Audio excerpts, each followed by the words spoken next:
Good morning, everyone, and thank you for joining us today. This is a follow-up to our webinar that we had back in February to give you a more up-to-date of what's going on in the cybersecurity world. So data privacy and protection, your response, what best practices, and exam expectations. We have some great speakers today. My name is Laura Gober. I'm the VP of Compliance and Regulatory Services with the League of Southeastern Credit Unions. And today, as I mentioned, we had NCUA at our last, and today we actually have someone that is one of the examiners in the field for their cybersecurity. So some of the topics that we will be covering today is the current cybersecurity threat environment. So an update on that, recommended actions that you should take, top 2022 NCUA supervisor priorities, best practices for cybersecurity protection, detection, and response, top recent NCUA IT examination findings, also an update on Alabama, Florida, and Georgia state examination cybersecurity exam priorities. And then we're going to leave some time at the end for Q&As. So hold those Q&As and we will make sure that we have time at the end to answer those. You can put them in the chat. We could go through those, or at that time you will be able to unmute and ask the question. And we want to make sure that we have enough time for everyone. So it could possibly go a little bit over the hour, but we will do our best to keep it within the hour. So, so let me do the introductions to our speakers. So the first we have is Thomas Lux, who is the crew chief and who was a crew chief and flight line dispatcher with the German Air Force Flight Training Center in New Mexico. He has his MBA and BBA from New Mexico State University. He worked for the FDIC in Jackson, Mississippi as a field examiner before coming to NCUA in 2011, where he works as a field examiner, is now one of the 6 regional information system officers, or CISOs, I guess is what that is stands for, in the southern region of NCUA. So he's going to be our first speaker.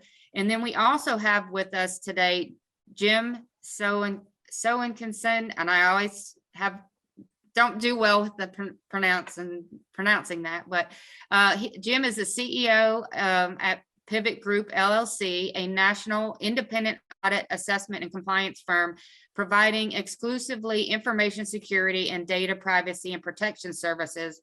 He has offices in Atlanta, Orlando, Dallas, and it looks like coming soon, Chicago. I know a lot of our credit unions use Pivot Group for some of their cybersecurity. So welcome both Jim and Thomas. And I think we are going to turn it over to Thomas first. Yes, good morning, everyone. My name is Thomas Lux. I'm as Laura said, the Region Information Systems Officer for the region. And some of you know me already from the exams. I came to your credit union in the past. Yes, that happened before Corona. We actually came on site. And some of you know me probably from last year's webinar. So either way, I appreciate you guys tuning in. Lots to talk about today. And without further ado, let's dive right in. If I can bring up my screen here.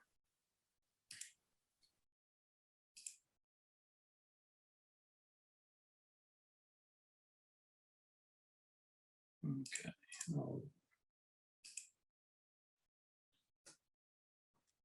So before I start, a little disclaimer here. Any opinions expressed are my own views and do not necessarily reflect those of the National Credit Union Administration or the NCUA board. So now I had to get that out of the way. Today's agenda, like I said, lots to talk about. I'm going to start off with supervisory priorities versus the current situation, because we all know things changed after February 24. Going to talk about the wire fraud scheme that was going on last year in the region and affected a lot of credit unions. Then, as Laura hinted, I'm going to talk about common findings, recommendations, preventative measurements. And you see that double blue arrow. It I apologize already in advance because the ones you know me, they know I talk fast, I talk a lot. I try to keep it condensed and focused, but there's a lot of areas that overlap where I have to jump back and forth. So maybe I'm talking about a certain situation and then I talk about a recommendation or control you can implement. And maybe, oh, by the way, this is a common finding I see here. So pay attention to that. So let's start with the supervisory priorities that NCUA sent out earlier this year with the letter to credit unions 22 CU 01. Most of you credit unions should have gotten that letter earlier. Obviously, I'm not saying that this is incorrect or outdated information in that letter, but obviously the situation changed. The main takeaway from this letter was obviously credit unions are asked to keep their cybersecurity defenses up, have ownership over the information security program, et cetera, et cetera. But the main takeaway was the ASET tool you guys have been using, we have been using as resource in the field and to perform our IT exams. That now became obsolete because with the introduction of Merit, the new replacement software for ARIS.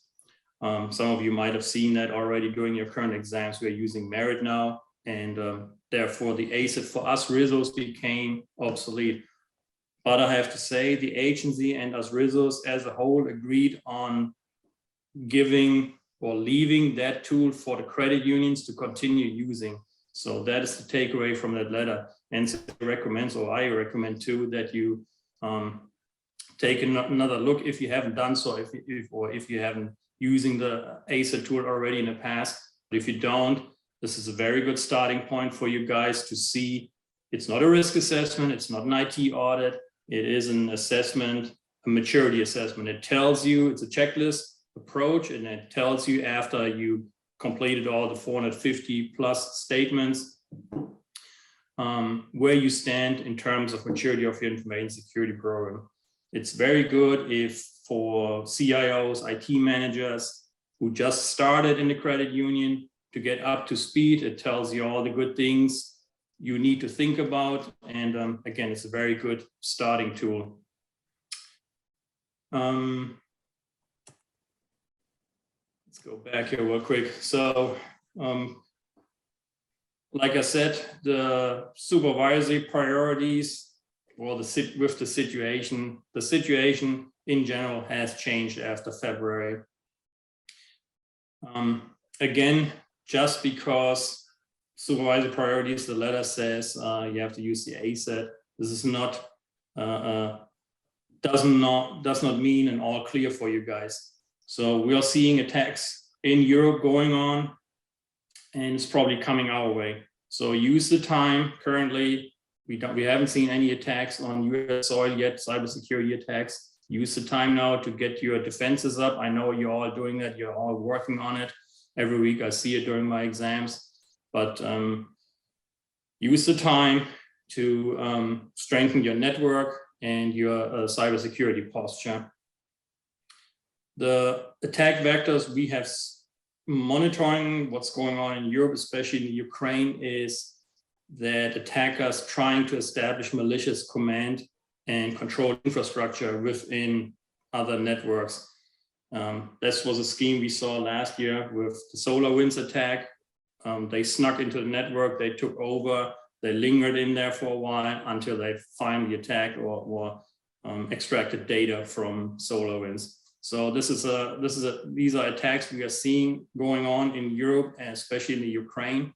And we anticipate that these attacks, once Russia might be done in the Ukraine, or will shift its focus to other countries, including the United States. So that's definitely anticipation. That's why I'm saying use the time now to get your defenses up, strengthen your network defenses.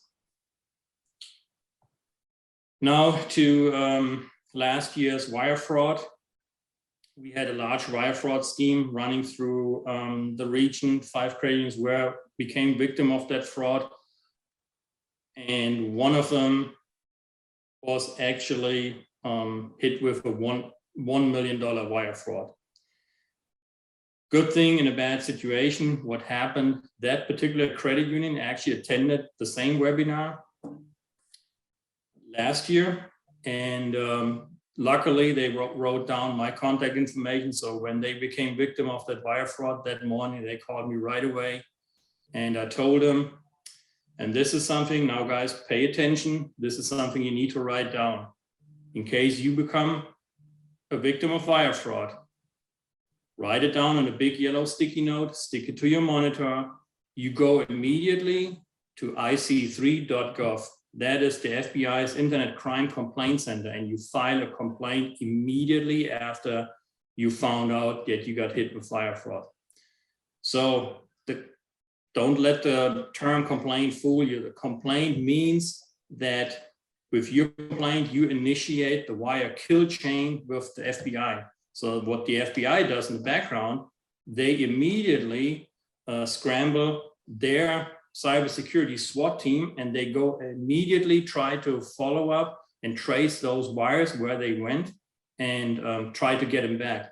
And in my case, where the credit union called me, they were able to trace the first few wires, because it was a combination of a couple of wires that added up to $1 million. But the first 3 wires, they were able to trace back, and they got them immediately back within a week.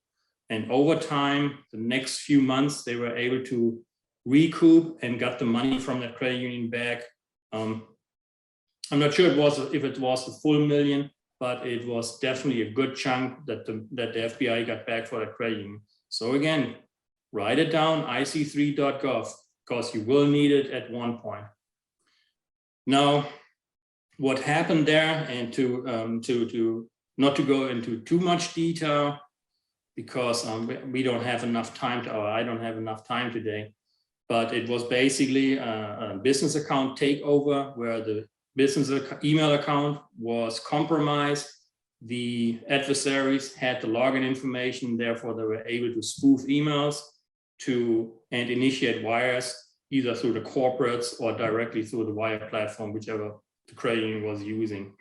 So that was such a big deal last year that NCUA decided to issue the first risk letter last year, 21 risk 01 business email compromise. I know that Pivot Group and the league, they probably will make these slides and the links and all these letters available to you for further download for future reference. So if you don't have that letter already, either go to NCUA website, there you can download it, or you get it with the slides here with this presentation. So, and another thing we saw with that wire fraud, there was also the good old phishing scams where people just clicked on an email they got and therefore their credentials got compromised. So apparently that was something, NCUA came out this morning with a new letter talking about phishing emails. And this one is the letter to credit unions 22 risk 01, just came out this morning. I forwarded already to the league. So hopefully they're going to include either the link or the letter itself for your download. Now, I forgot to mention there's, like I said, I'm going to recommend a few things you guys can do about this to protect your network or to protect your emails, do some things. I know in the audience, we have a lot of small credit unions, medium-sized credit unions, a lot of large credit unions, which have a lot of resources. I know the small credit unions have sometimes less resources. So I'm trying to do my best to point out the things small credit unions can do versus larger credit unions. I apologize already. There's some terms I have to be using that are very technical. I realize the audience, there are also folks from the non-IT world attending. So if there's anything unclear or something you don't understand and never heard before, just write it down, whatever I said, the term or whatever, and present it to your IT manager, to your CIO, or to your vendor you're using that administers your network. and just tell them, hey, look, this is what one of the examiners recommended or talked about. Is that something that's feasible for us? Is that something we can implement? With that, I'm going to continue on. There's one control you can implement along with the other controls you have also. Something to consider is the sender policy framework called SPF. Basically, what that is, let me go back to my notes here, because I know it, but I need to read my notes here. So basically, with that sender policy framework, you're registering your email servers. That means if a hacker tries to send a spoofed or fake email on the credit union's behalf to extract data, to commit wire fraud, whatever it is, if that hacker's email server is not registered within your framework you established with your policy framework, then the hacker cannot send or receive emails from your credit union domain. I know that your CIOs out there and IT managers probably cringe right now from what I said. I'm not claiming I'll be an expert in this, but from what I'm understanding, this is a very good control to have in place to prevent hackers to actually send out these phishing emails on behalf of your domain or credit union.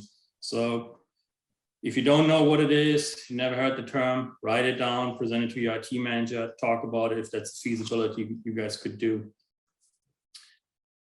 And might go for small credit unions as well, because I know most of you guys outsource with the third-party vendor, so talk to them, ask them about that. Next one is I'm going to talk about common findings. That's probably what most of you guys want to hear about, what we see out in the field, and they really change. They change over the years, but pretty much every year it's the same things we're seeing out there. Going back to that email compromise, one thing I also see is very common is bad password policies, and I see that in small credit union and in large credit unions, believe it or not. With bad password policies, I mean not only not having a policy in place, but also enforcing very bad password requirements. Sometimes I see passwords that are only 4 letters or 4 digits. They're very short. They don't expire. Nobody changes them regularly. That's a thing that's very common I'm seeing out there. So make sure, go back to your information security policy and ensure that you have very good password requirements in place, meaning that you increase it to a minimum of 12 characters, include complexity, letters, and special symbols. And I know it's a pain. Probably the average credit union manager out there has 50 passwords nowadays. I totally get it, but at least make it a point to change them on a regular basis. If you can't do it monthly, change them at least every 3 months in a quarter, and make sure you create very complicated passwords for your critical systems, ACH, wires, credit reporting, all these systems you're logging in, the critical ones, the very important ones that present very sensitive data. Make sure you have very complex passwords for those and change them regularly. Next one goes back to wire policies again. I see incomplete wire policies, or I don't see wire policies at all, which is a very common finding, believe it or not. Although every credit union offers member wires, credit union wires, internal wires, if you guys have to initiate wires to purchase CDs or whatnot. What I'm seeing out there, that the wire policies, if there's one, it doesn't distinguish between member wires and credit union wires. So those are things. But the point is, make sure you have a policy outside from your just printed out procedures from whatever wire platform you're using. That's what I'm seeing a lot, where I'm just getting presented with something from the vendor that just basically says, okay, this is where you click to initiate the wire. This is not a policy, okay? So you need to create something internally. Who's authorized, dual control, maximum wire amounts until somebody has to sign off. So say every wire over, I don't know, 50,000 has to be signed off or double checked. So make sure you have that in place. Then multi-factor authentication. That's going back to the email compromise. Also, a lot of smaller credit unions, that is something not small credit unions don't have in place. Multi-factor authentication basically means you're logging in using 3 security features. So multi-factor authentication, it is what I know, what I have, or what I am. That means, so I'm trying to log into, for example, into my email account with my password. This is what I know. And then the second feature I'm using in that security cycle is maybe something I am. That means I have a fingerprint. So once I log into my email, I'm gonna get this PIN sent to my phone. And on my phone, on my cell phone, I'm using my fingerprint to log in, get that PIN. So that's basically multi-factor authentication. I know a lot of you have it, especially larger credit unions already. So for smaller ones, if you don't have it, please consider it something very easy to implement and do. And then the next one is my pet peeve. This is, I don't know why I'm still seeing this out there. I can tell you every credit union I go out to, this is a finding every time. And I heard all the excuses under the sun of why credit unions still operate outdated end-of-life cycle systems, meaning outdated operating systems that have not been patched by Windows for years. I don't know why this is such a big issue. And like I said, I heard all the excuses. Yeah, we have this old server. We can't take it off the network because we got a credit card history from 1995 on there, and we need to have access to that credit card history. No, this is not how that works. What really surprises me is a lot of credit unions still have these, even though they know they have outdated systems on the network, they still choose to continue using them, continue operating them. Since this is such a huge vulnerability and it will be exposed, whether it's a physical server or a virtual server or workstation computer, it will be exposed. And because of such a serious risk, this is an immediate finding for you. And if you have more than a couple of those, and which is always the case, it becomes an immediate door. No questions asked, you're gonna get hit with that door item right away. So make sure, talk to your CIOs, talk to your IT managers, make sure you have no end-of-life cycle systems out there. There's no reason for you to having them, because Microsoft announced years ago already when their support will end for these particular systems. So please do me a favor, go back to your network admin, make sure you take them off the network. Whatever you have to do, work with your vendors. I know there's a lot of things you have to do about it, but get them off the network. Otherwise, I guarantee you it'll be a door item. Next one is an insufficient backup procedure. That's what I'm seeing. And I'm particularly pointing that one out is, I know most of you, all of you do some kind of backup procedure, whether it's daily, real-time backup, whatever system you have set up, but make sure you test it and do restore it, not only during your disaster recovery test once a year, but kind of regularly. Make sure you restore one of your backups just to see if that's all the data, that includes all the data you need, if in case you need to restore it. I've seen it so many times where the credit unions got hit with ransomware. They tried to restore the data and they couldn't because for whatever technical reason, they thought they had a daily backup and technical, and it turned out in truth that the last backup they had was a week old. So make sure that your IT managers check up on that and actually ensure that the data is backed up you need. Okay, so we got, let's go back. Talking about another thing, a control you can consider, again, a very technical area, is going to be talking about DNS security. Until recently, I heard about it, but I really wasn't an expert in that area, and I'm still not, I'm not claiming to, but I researched it. I came about it because I was researching, okay, what's going on over in Ukraine? How are they getting hit with the hacks from Russia? And what I've found that most of the attacks that are coming to Ukraine's cybersecurity infrastructure are DNS attacks. A very common DNS attack, and most of you probably heard about, is the DDoS attack, where hackers just take over a couple hundreds of thousands of computer servers out there, and they try to bring an individual corporations or businesses website down. So most of you have heard of that. That's a prime example of DNS attacks. But there's also more sophisticated attacks like DNS tunneling, DNS spoofing, and things like that.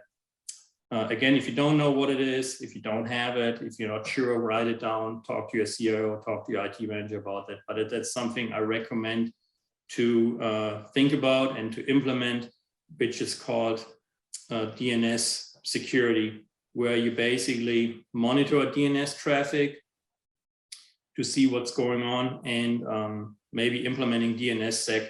DNSSEC is different from your regular data encryption. DNSSEC uses cryptography to ensure the integrity of the data.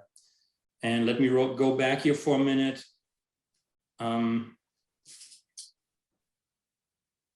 So the big thing, or the big difference with DNS attacks, are that when they happen, a traditional attack usually is already at your doorstep, at your network. So the best example would be, you have a burglar, and he's a traditional burglar, and he comes straight to your front door. Whereas with DNS attacks, they actually try to come in through your backyard, through the gate in the backyard. Okay, so they're not right away at your network where your appliances could detect this attack already. No, they're trying to get in first through the gate through your backyard.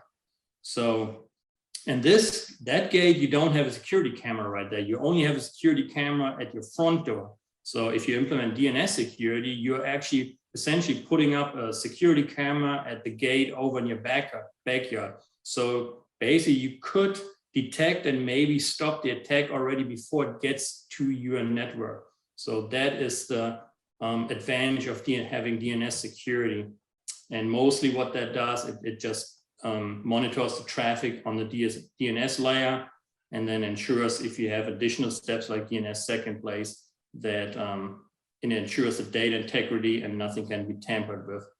So like I said, this is based on my research and what I read about what's going on, what the attack vectors are in the Ukraine. This is what's going on over there, and I expect that these same schemes or attacks will happen soon here in the United States.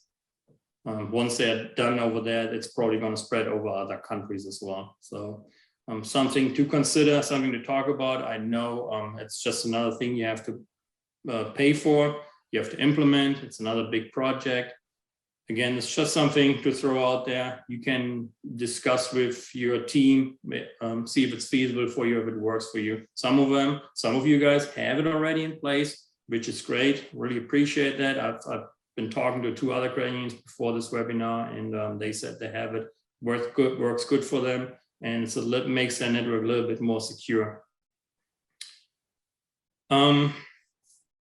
Real quick, I don't know if you heard about, the president signed an executive order a week ago instructing the Treasury to look into the area of cryptocurrency and all that. I'm not going to talk about this, but from what I heard, there's another executive order in the works which requires critical infrastructure businesses and corporations to notify the federal government about when they got hacked or if they have to pay ransomware.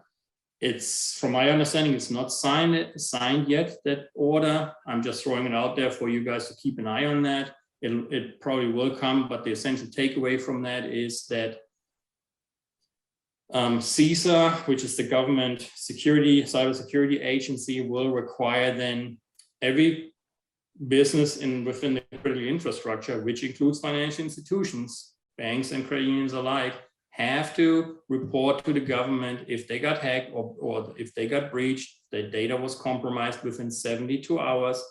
In addition to that, if the financial institution paid ransomware, that requirement came down to 24 hours. So that means if you paid ransomware, you have to report it within 24 hours.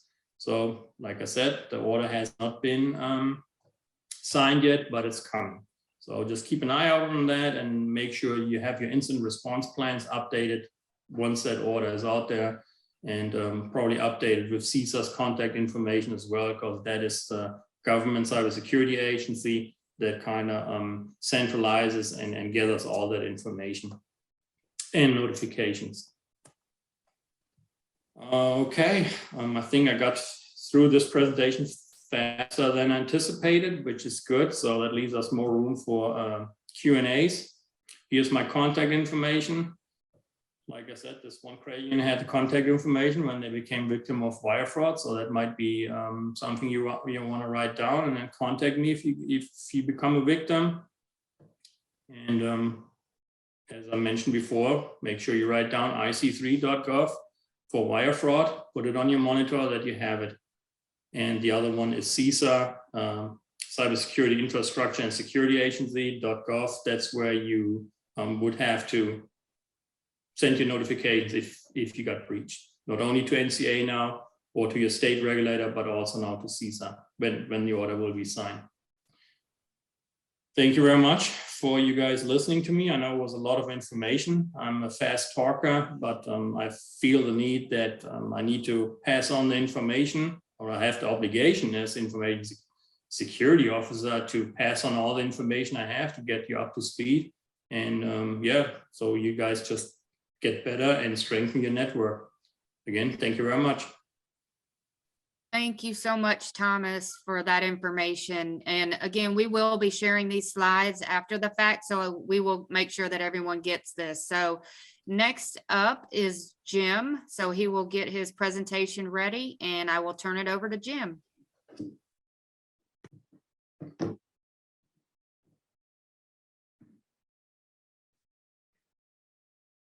Can everybody hear me? Yes, I can hear you. Okay, let's get We cannot see you.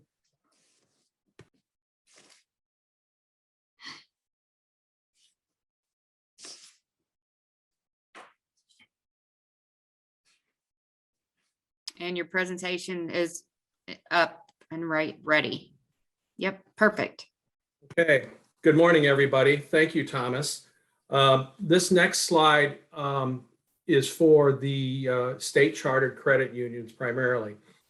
And as a result of attending the groups from the LSCU and Leverage, attending the Alabama, Florida, and Georgia advocacy conferences, as you can tell by this list, each one of them had cybersecurity on their mind as priorities with regards to examination and emphasis. I'll throw a little tongue in cheek here. For all you SEC football fans, this is not a preseason poll, meaning Alabama, Florida, and Georgia. All right, what this is an alphabetical numeration of what happened at the advocacy conferences and what was discussed. I'm going to leave the list here, and I'm sure, Laura, you probably already have a request. Can we get a copy of this presentation? And the answer is yes. But a lot of these things, if you look at Alabama, Florida, and Georgia, they echo what Thomas was saying, what NCUA is looking for with regards to ransomware, third-party supply chain risk, and the old business email compromise.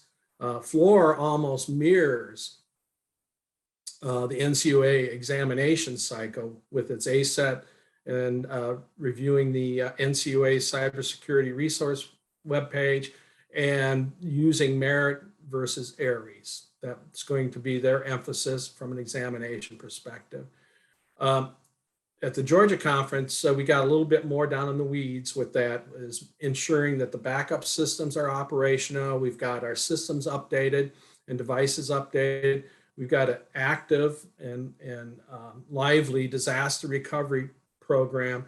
And the other thing we do want to mention here is a good vendor management program as it relates to not only the third-party supply chain risk, but also as we're talking about business continuity, disaster recovery, to make sure our vendors, our critical vendors, are in line with what our policy and procedures are with regards to backup and recovery processes, and make sure they meet our metrics. The other thing that was really interesting in the Alabama conference, for the Alabama folks out there, they're going to look at your risk appetite statement as well, and what that means, and we can have a sidebar conversation about that. But within your enterprise risk management program, you go through and isolate those particular areas: strategic, operational, cybersecurity, reputation, and such, and define what your risk assessment value is right now. But what else they're looking for is that you have a risk appetite statement approved by the board of what your appetite is, what the credit union's appetite is with regards to those overall enterprise categories from a risk perspective.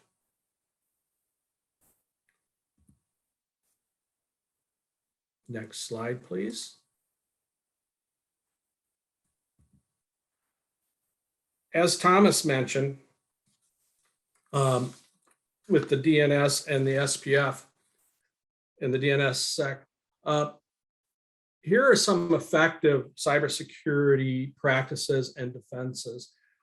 As Thomas mentioned, what we're seeing now with the escalated cybersecurity threats is the biggest attack vectors we're expecting and are starting to see across the continent here are ransomware and denial of service. And Thomas discussed that very eloquently in his presentation. Ransomware we'll talk a little bit more about. We know how what that means. It can come into the network in a lot of different ways, but primarily through a phishing attack or some type of social engineering exercise, but also a denial of service attack, can imagine this, can eliminate the use of your power and internet and how you operate the credit union. So those are the things these practices and defenses are focusing on, these two attack vectors. And let's see if I got time. What time is it? I've got time. I'll go through the list here. But these are the things that you should look at with your defenses and what controls you have in place. They will help mitigate the risk of those ransomware attacks and denial of service attacks. And if I can help visualize for all our Southern brethren, visualizing without an internet and without power for a significant period of time, whether it's a hurricane, tornado, ice storm, or something like that, it plays into that as well, is how are we going to service our members and maintain the credit union services if in fact we don't have power and we don't have internet to do that. And that's where, as Thomas mentioned, which goes into the second bullet on this page, is make sure we have a tested backup and disaster recovery process. And as Thomas says, not only once a year, we should probably be doing it more routinely now that we know we're at a DEFCON 3, which, by the way, when Laura did her first presentation webinar 4 weeks ago now, we were at a DEFCON 4. So it's escalated to that point that make sure that we do test our backups and disaster recovery processes. And included in that is make sure our critical vendors are identified of who we are relying on to provide services for us and our members. The first bullet, and I didn't want to skip over that, but I got on the DOS track, is make sure your employees are trained and tested. All right, as Thomas mentioned, that the phishing exercises are wrapping up, and this can translate to some type of malware or encryption or ransomware on your network. But make sure that you've included in your 2022 plan, whatever you did in 2021, you may want to think about doing a little bit more, especially during this time period. And when testing is not just that we have quizzes in our particular education centers, but also testing them on phishing tests as well, which can be done to get them aware of what a phishing email looks like and aware of what they should do and should not do with regards to receiving these particular emails. And I'll just run down the list here. Up to date, as Thomas mentioned, operating system and firmware and patches. Make sure, especially at this particular time, that we do that on a more routine basis. Data encryption is huge. As Thomas mentioned, there may be some executive order coming down from an incident response perspective. And if you have data encryption, what we're talking about in transit and at rest, it mitigates the risk to the credit union. And not only that, mitigates the risk from an incident response and hopefully not having, with the combination of a tested backup and disaster recovery process, will not have a ransomware attack that will affect the overall operation of your credit union and a breach of member data.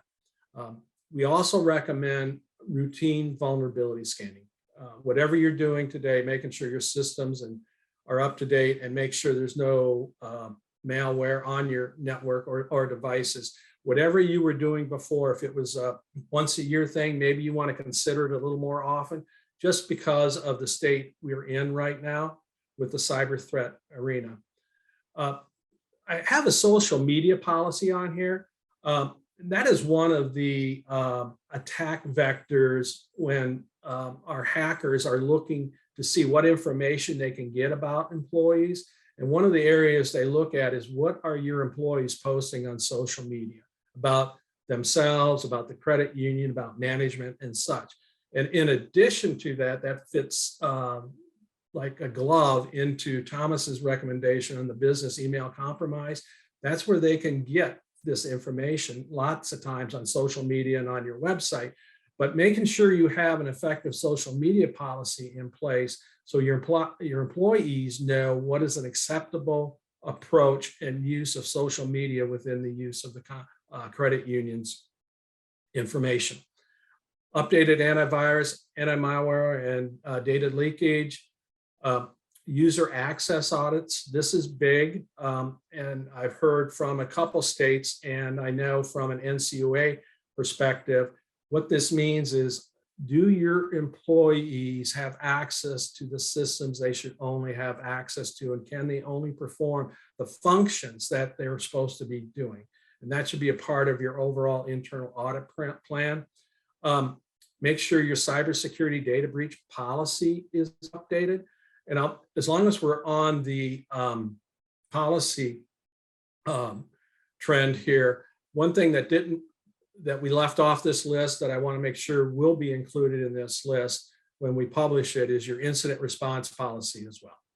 Okay, and as Thomas alluded to, that they're going to, NCUA plus the federal government will want to be more stringent in that particular area. And one of the things the examiners are going to look at, and it helps with the risk mitigation and data loss to your credit union as well, is make sure you've got a live, active incident response policy. So if you know if an incident happens, does everybody know what to do? What's the escalation and reporting procedures? So that's a policy you should look at as well to make sure it's current with the times. Then addition, from a technology perspective, and it should be a part of your IT program, monitoring program, plus your internal audit program, is how are you monitoring and alerting from a log and security incident perspective? We've seen a lot of credit unions out there in our audit that they get all these reports, okay, from their third party network manager, service manager, or their internal, and they don't even look at the reports, or they're not even sure what the alerting process is. I highly, highly suggest that you look at that to make sure the scales and the regimen are in place to meet the times. It may have been something that you set up when you first implemented your system or your vendor or your management services network. But I think it's good to look at what you're looking at and when you want those alerts to be escalated to the appropriate people within the credit union. And last and certainly not least, there is something out there you can do a ransomware risk assessment. And I would highly recommend that it goes through a big questionnaire to see what the susceptibility is. Okay, not only from a technology perspective, but also from a human firewall perspective, and adjust accordingly to see which one of these controls or additional controls maybe are not in place that should be controlled, and what should be included in your internal audit program to make sure the controls are doing what they're supposed to be doing. I will make one other point on this particular slide. Thomas talked about ASET.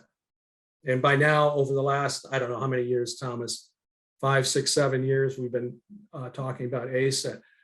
If you look at these bullets here that we just talked about, they are all a part of your ASET maturity program. And I believe probably from a baseline maturity perspective. And I know if you haven't done an ASET before, we want to make sure you at least hit baseline and then move on to evolving and innovated from there. But each one of those controls that we have mentioned here are basically baseline controls with regards to maturity of your cyber defenses within the credit union. All right, this is my last slide that we will provide with the PowerPoint upon request. And as Thomas mentioned, these are additional resources that we highly encourage you review if you haven't done this already. We will include links to these particular documents. And we talked about the priorities letter. And Thomas mentioned cybersecurity was, I think, number 2 on the list. And I believe number 3 on the list was payment systems. And how that translates to, again, what Thomas and NCUA and the examiners are looking for is the whole business email compromise and wire fraud, wire and ACH fraud. So those are the things that they're going to be looking at very intently upon examination side, which you should too, in order to make sure your controls are in place. There's the business alert email compromise that Thomas mentioned. There's also a reference site on the cybersecurity, NCUA cybersecurity resource page. And if you go specifically to the current geopolitical tensions, it'll give you updates on what some of the recommendations are, not only coming from NCUA, but also coming from Department of Homeland Security. And the next bullet is CISA, which Thomas mentioned. And there's a Shields Up page for CISA. And the idea behind that is that's when an escalated threat has hit that level, that we put these current information on what we're seeing out there, we as collectively government. And then what you should be doing. The idea is that's not a static web page, that they will be updating that based on the current situation. So as Thomas says, put that yellow sticky on your computer and make sure you have that in your repertoire, as well as what you're looking for information sharing sources that they will keep current with that. And again, as Tom mentioned, another site is the FBI IC3 site, which has a lot of good resources there. And in addition to that is from a reporting of an incident, particularly on the ransomware side.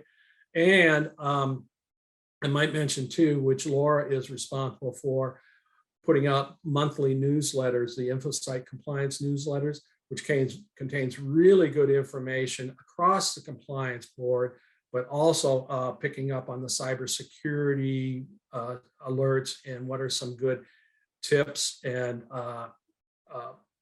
defenses and protocols that you might want to consider in place as well. So again, if you request a copy of this presentation, this slide right here will have the embedded links in it, so you can pull it up. But those are the additional resources that we highly recommend, not only based on the current situation today, but also as a result of this presentation and what we discussed. Okay, and again, my contact information, if anyone needs to reach me directly on any of these particular issues as results to audit and assessments of controls for your credit unions. Okay. With that, I'm going to turn it over to Laura. Yes, thank you, Jim. Perfect. So now we are at the Q&A portion, and I do have a question that came in from the chat, so I'm going to go ahead and start with that. But if anybody here or on the webinar has any questions, please go ahead and type them in. But so we got a new letters to risk alert that came out today. So this Thomas or Jim may be able to answer this. So I know those are usually addressed to the CEO or the board of directors, but who should handle the stuff that comes out in those letters to credit union, or the risk alerts, I should say, specifically related to cybersecurity? Should that be your vendor that they can help you with that? Obviously, I would think. Yeah, thanks, Laura. I saw that question in the chat. If you outsource, it depends on if you're a large or small credit union. If you're a large credit union, you obviously turn it over to your CIO, IT manager. If you're a smaller credit union, who always, or most of the times, outsource your network administration, yes, that should be forwarded or discussed with your vendor, with your IT vendor or IT team out there. So just next time they come in, or maybe you just want to pick up the phone and call them, but next time they come in, just present them with the letter, let them read it, and just tell them that, look, this is something we need to do. In regards to this letter from this morning, I have to say there's some things you can do internally. You don't have to completely rely on your vendor. There's one thing you can do, and Jim mentioned that. And by the way, Jim, thanks for that controls list you presented in at last. That was a lot of things I wanted to discuss, but I didn't have, just for timely reason, I didn't have the chance to, but you covered it all. So thanks for that. But one thing you said, or what you were talking about, was the social engineering audit. That is something a credit union can do. I know it's just another audit. I know all of you guys are getting audited. It feels like you're getting audited every week, whether it's by NCUA or by an outside auditor. But anyway, the social engineering audit has the advantage of putting the training, or the training of your employees to a test. What they do, what the company does, whoever you hire, they do send out fake phishing emails and try to test if somebody clicks on them. They come up, maybe they come to your credit union and they are disguised as a member, and they're trying to pry out information from your staff. They do the so-called dumpster diving, where they go in the back of your credit union and they look for records and documents that you might have thrown away, that you have not shredded, and try to get information that way. So it's not a financial audit or anything, or a network audit. It's basically just to see how good your defenses are you put up already. So something everybody can do, and you don't have to do it every year. So if you don't have the resource to pay for it, because I know everything costs money, but if you do it every 2 years, it's just another good thing to put your controls to a test. And that includes these phishing emails, what that letter was about this morning. That audit could actually test your staff. Are they clicking on these mails that are coming out? And yeah, they're going to basically tell you what you can do better, or increase the training you need to do.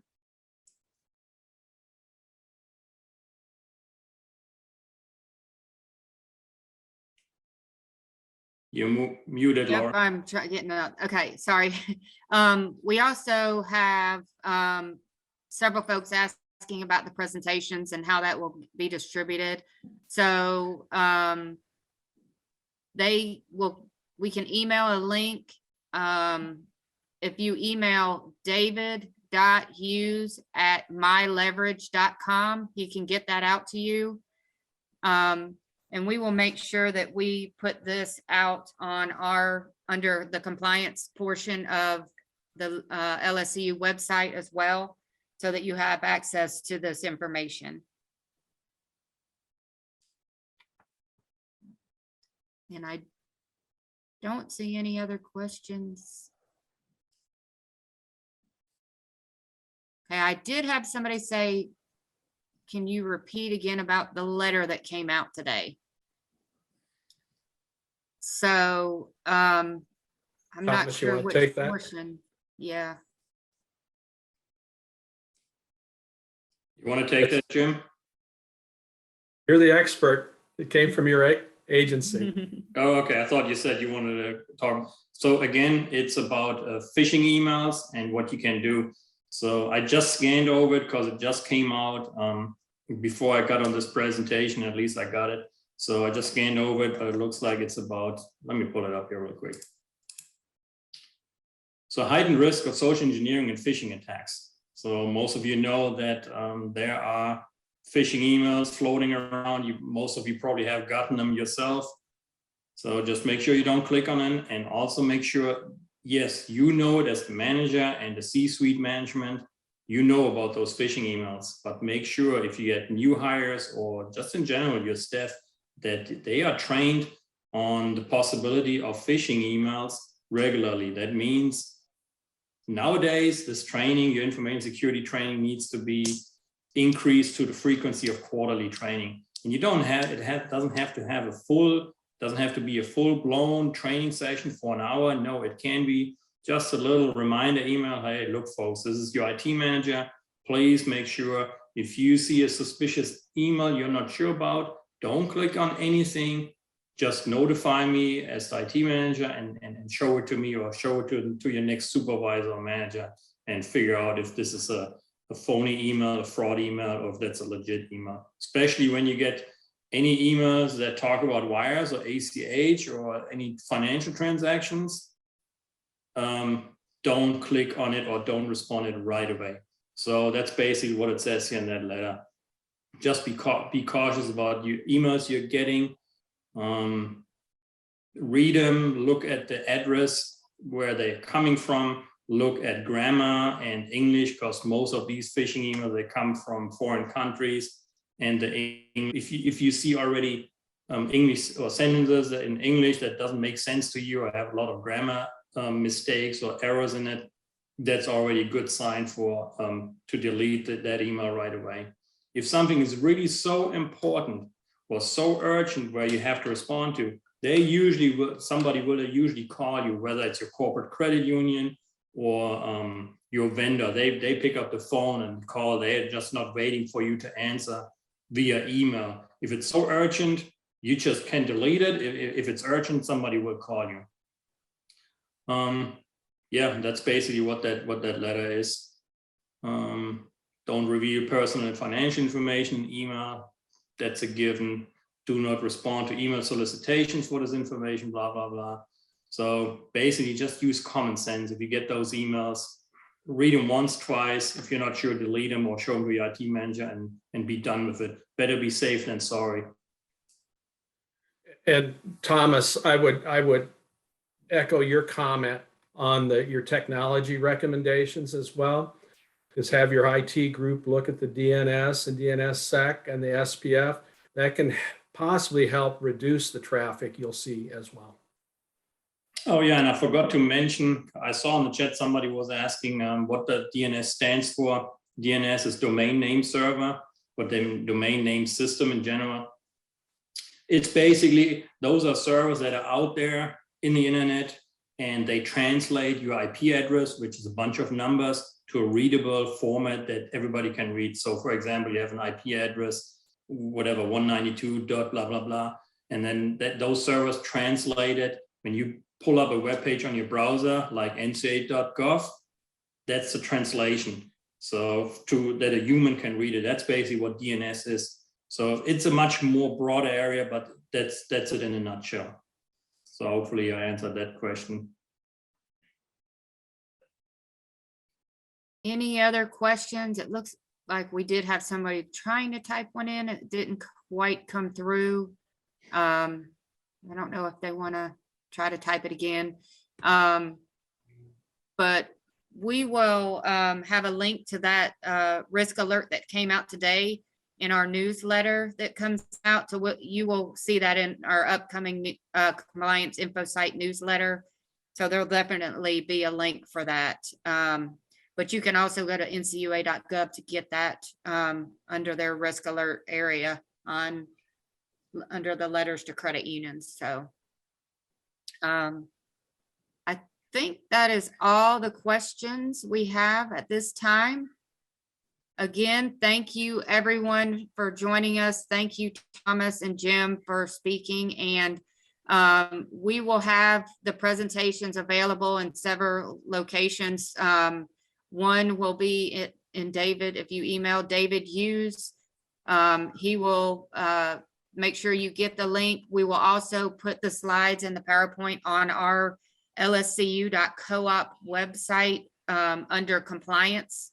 So it'll be available there as well. So thank you, everyone. And oh, I see something maybe came in. Let's see. One last question. I think no, that's it. Thank you so much. Everyone have a wonderful day. All right, goodbye. Goodbye.